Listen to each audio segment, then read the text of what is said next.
Geoff Mosher is covers the Eagles for FanRag Sports NFL, and he joins us now to take a little closer look at this game as he's been covering the Eagles throughout the course of this season. And Geoff, as you've been around this team all year long, and now they're getting ready for a playoff game, any different routine or intensity or changes, or kind of status quo for this? Not a very experienced playoff team. You got a couple of guys who have rings and a couple of guys who have some playoff experience, but for the most part, there's not a lot of playoff experience with this group. Well, I'll tell you a couple of things I noticed that were different this week, Mike. One, I thought Doug, in his press conference to start the week, Monday, was sort of, in a strange way, like terse or curt, just very short with his answers, and he hasn't been like that a lot. So it made me wonder what the origin of that was. And I didn't know if it was just to get into ultra-serious mode for the playoffs, but then he's at the same time at the podium trying to say it's really not that different. It's the same, nothing changes. So why would your attitude at the podium change? And then I thought maybe because of last week when he made those comments about if there were desperation mode, now what he would have to do, as far as going to Nate Sudfeld. He was asked a question about it, probably a hypothetical. He answered it. People may have interpreted it differently, like, wow, this guy is already talking about desperation mode. He's really thinking about playing Sudfeld if he has to. And then he felt the need to text the NFL Network and clear it up, so maybe he felt like he was just going to say as little as possible.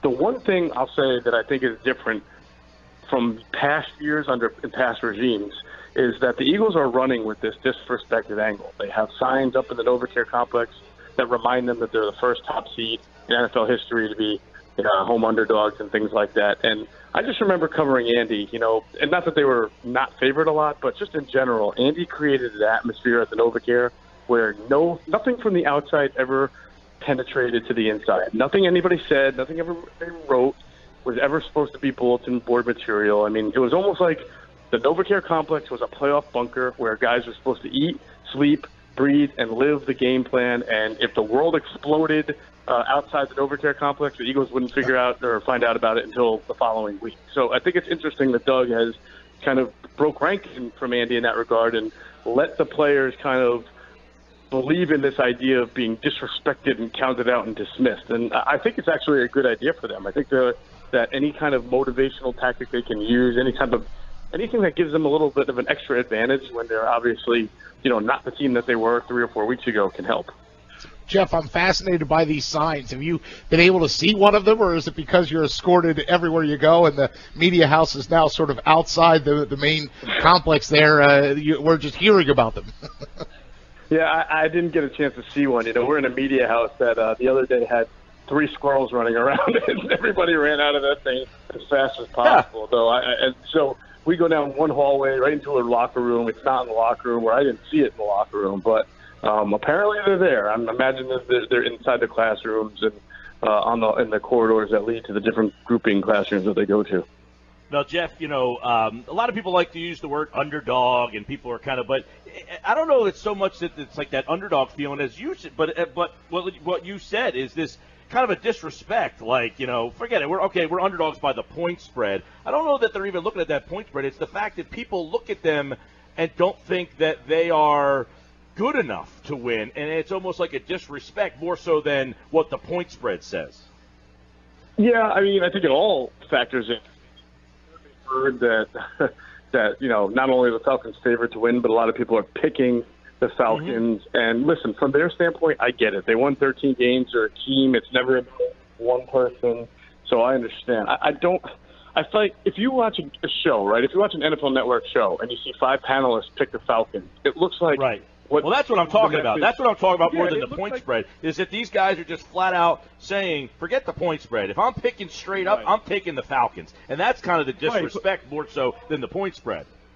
But I would say it like this. If 4 out of 4 people pick the Falcons, right, and all you see is the Falcons logo and Falcons, it makes it look like nobody gives the Eagles a shot. They're wiping the floor. But let's say same 4 people gave the score, and each one was like Falcons 23, Eagles 21, or something really close like that. Because most people who I talk to who think the Falcons win don't think it's going to be a romp or anything. They think it's going to be a really close defensive game, and I'm of that mentality too.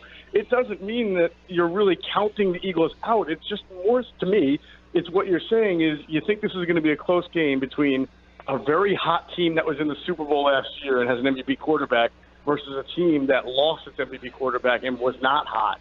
So the difference is maybe the experience, maybe the quarterback, things like that. That to me isn't disrespectful. That's reality, right? The Falcons look like a better team right now, and it's not like it happened overnight either. They're not just a recent hot team. They were in the Super Bowl last year. They won 10 games in a division where 2 other teams won double-digit games. So if you put the Falcons in the NFC West or the AFC South, they very easily could have won 11 or 12 games and been just as good, right? So yeah. I don't see that. I understand why the team is rallying behind that concept. It does seem like everything they've accomplished all year is thrown out.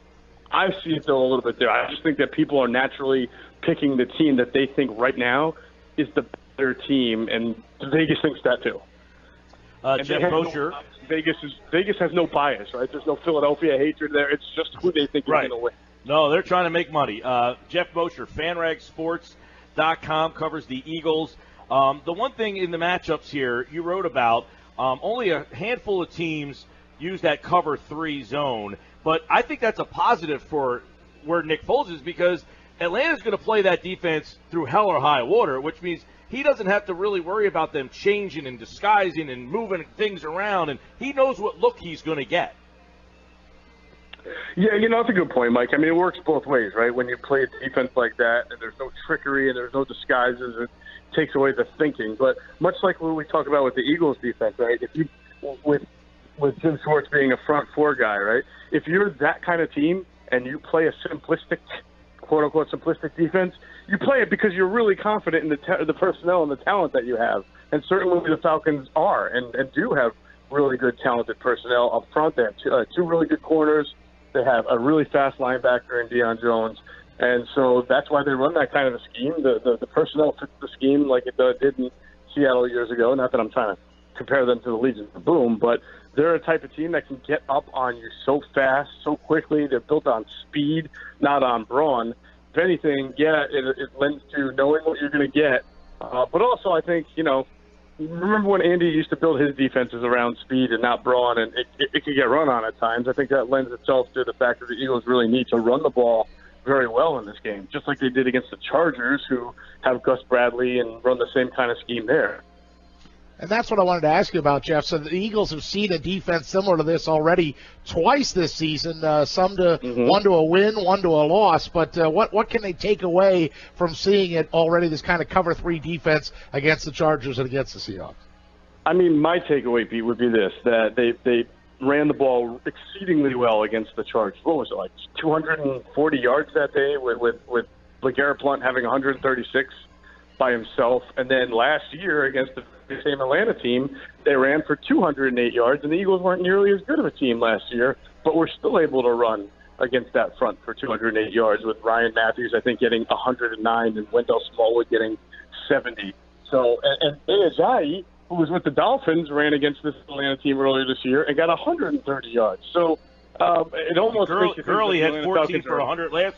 Gurley had 14 for 100 last week. They just chose to get away from him.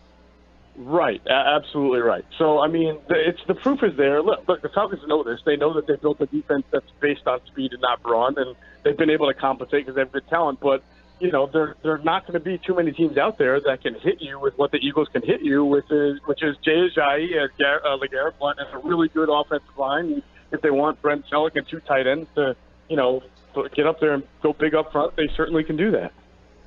Jeff, what's been your take on the whole Nick Foles crisis of confidence thing? Because Mike and I have gone back and forth on whether or not he should have played in that final meaningless game, quote-unquote, against Dallas and what he really took away from that. What have you taken away from the conversations with Nick as he prepares for this game and where his confidence is?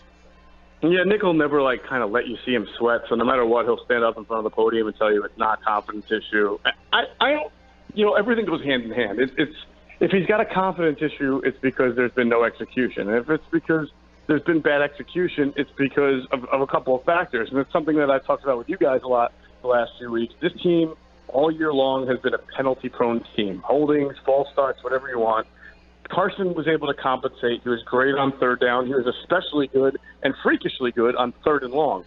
Nick Foles is a different kind of guy. He is not going to wiggle out of 3rd and 8 and 3rd and 9 the way Carson has and extend plays and make plays. So it's incumbent upon the Eagles to stop committing penalties, not have negative runs, and not leave him in 2nd and 8, 9, 10, 3rd and 10, 12.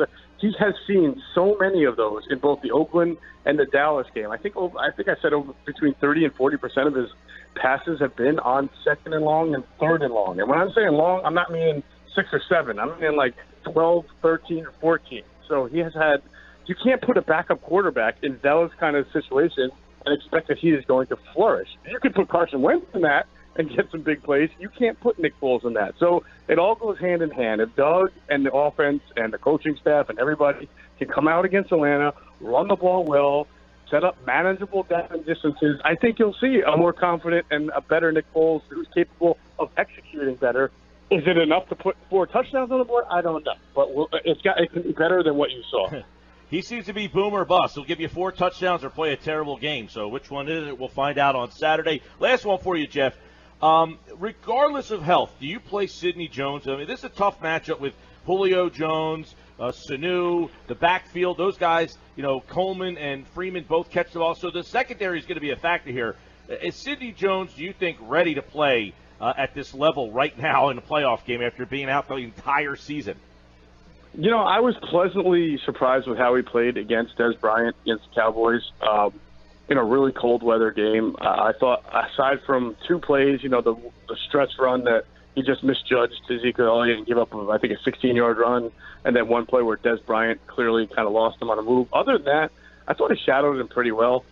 The Eagles really have to decide whether they think Sidney Jones can help them in certain situations, whether it's against Julio, Sanu, whatever it is. If they really believe he's ready for it and can help them, I suppose there are some occasions where you can put him on there. I mean, I guess you'd have to take out Mills or Darby at one time, and I don't know if I'm really comfortable with that. In a game that I expect to be really close, can you imagine if he's the one that winds up giving up the touchdown or the play? It's just going to – I know you should never run your team on how things will look, but it's going to look really bad if he's the one.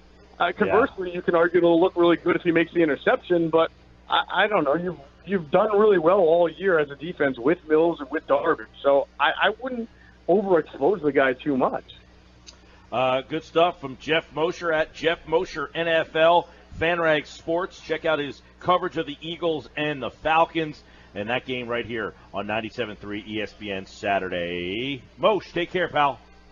All right, guys. Talk to you next week.